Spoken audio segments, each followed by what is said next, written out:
जेव्हा हे पापड सुकतात तेव्हा अगदी आरपार असं या पापडांतून दिसतं. असे हे पापड एकदम पातळ आणि आरपार दिसणारे हे पापड रेडी झालेले आहेत आणि फ्राय केल्यानंतर मात्र एकदम खुसखुशीत असे हे पापड.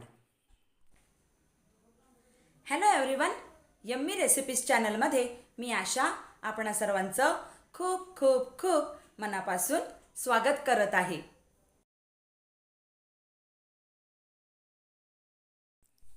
बटाट्याचे हे पापड बनवून घेण्यासाठी मी 1 कप एवढे साबुदाणे घेतलेले आहेत आणि 3 बटाटे घेतलेले आहेत. साबुदाणे मी मिक्सरमध्ये फिरवून त्याची पावडर बनवून घेत आहे.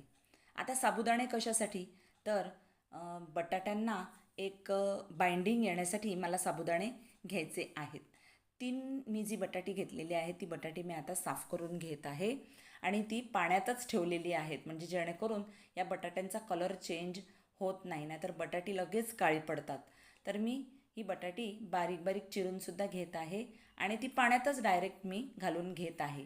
आता बटाटी अधिक काळी न पडो म्हणून तुम्ही या पाण्यामध्ये तुरटी फिरवून घेऊ शकता किंवा जारमध्ये तुम्ही अगदी छोटासा तुरटीचा तुकडा घालू शकता किंवा 1 चिमूटभर तुरटी पावडर घालून घेऊ शकता. तर ही पेस्ट तयार झालेली आहे. पेस्ट जवळजवळ 1.5 कप इतकी भरलेली आहे. तर या पावडरमध्येच मी ही पेस्ट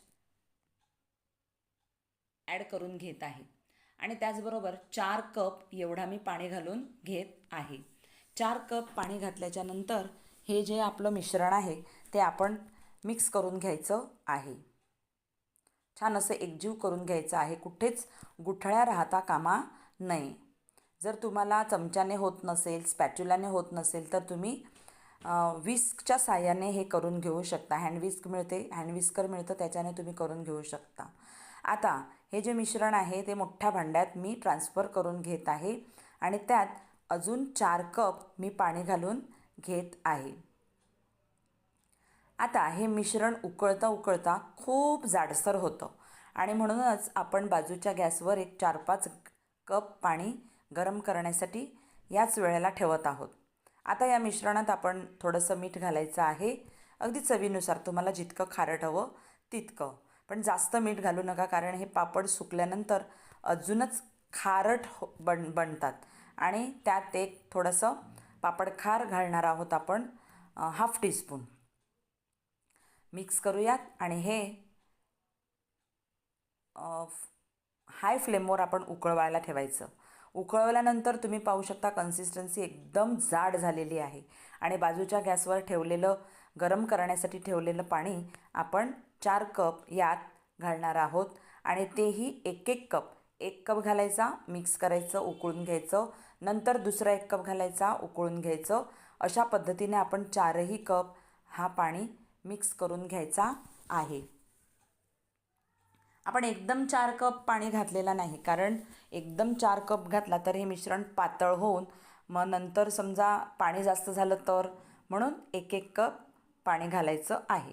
त्यानंतर मी हे 10 मिनटं छान असं उकळून घेतलेलं आहे. आता आपण गॅस फ्लेम बंद करायची आणि जवळजवळ 3 टीस्पून एवढे ह्यात मी चिली फ्लेक्स घालून घेते आहे. तुम्ही असं काय नाही, चिली फ्लेक्सच घालायचे आहेत. तुम्ही कोथिंबीर घालून घेऊ शकता, मिरची घालून घेऊ शकता, तीळ घालून घेऊ शकता, तुम्ही काहीही घालून घेऊ शकता. मी इथे चिली फ्लेक्स घातलेले आहेत. तर ते चिली फ्लेक्ससुद्धा मी छान असे एकजीव करून घेत आहे. आता हे सगळं म्हणजे गॅसवरून उतरवता, एकजीव करता 2-3 मिनटं जातात आणि तेवढीच मिनटं आपल्याला फक्त घालून द्यायचे आहेत. नंतर हे जाड अशा पॉलिथिन पेपरवर आपल्याला हे पापड वाळत घालायचे आहेत. तुम्ही पाहू शकताय की एकदम गोल गरगरीत पापड आपले तयार झालेले आहेत आणि आपण बनवून घेत आहोत. तर अतिशय छान असे हे पापड चवीलासुद्धा खूप मस्त लागतात, कारण यात बटाट्याचं फ्लेवर आहे आणि आपल्या घरातील आपल्या मुलांना हे अशा प्रकारच्या फ्लेवरचे, वेगवेगळ्या फ्लेवरचे आणि विशेषतः बटाट्याच्या फ्लेवरचे पापड खूप आवडतात.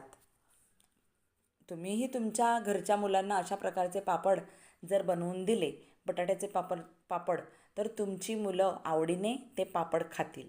आपण काय करतो, बाजारातून आणलेले ते उडदाचे पापड तेच नेहमी खात असतो. पण अशा प्रकारचे तुम्ही जर पापड बनवून घरात आपल्या घरच्या मंडळीला जर दिले तर घरातली सर्वच माणसं आपल्यावर खुश होतील. तर 24 तास झालेले आहेत. दुसऱ्या दिवशी सकाळी मी हे पापड उलटून घेत आहे. अगदी हलक्या हाताने आपल्याला हे फिरवून घ्यायचे आहेत.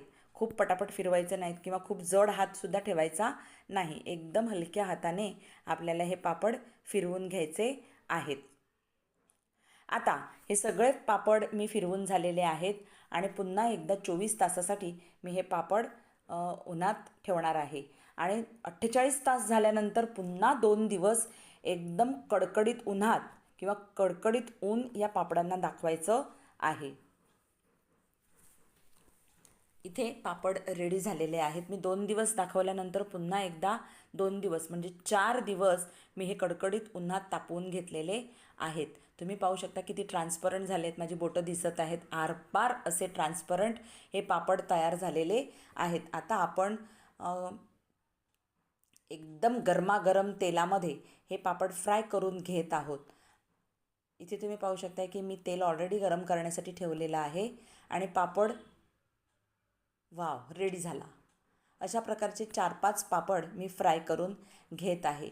पापड एकदम खुसखुशीत तयार झालेले आहेत आणि चवीला तर म्हणूच नका, किती सुंदर चव या पापडांना लागते.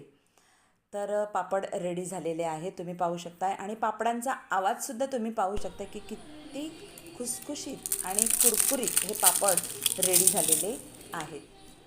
खूप सुंदर पापड.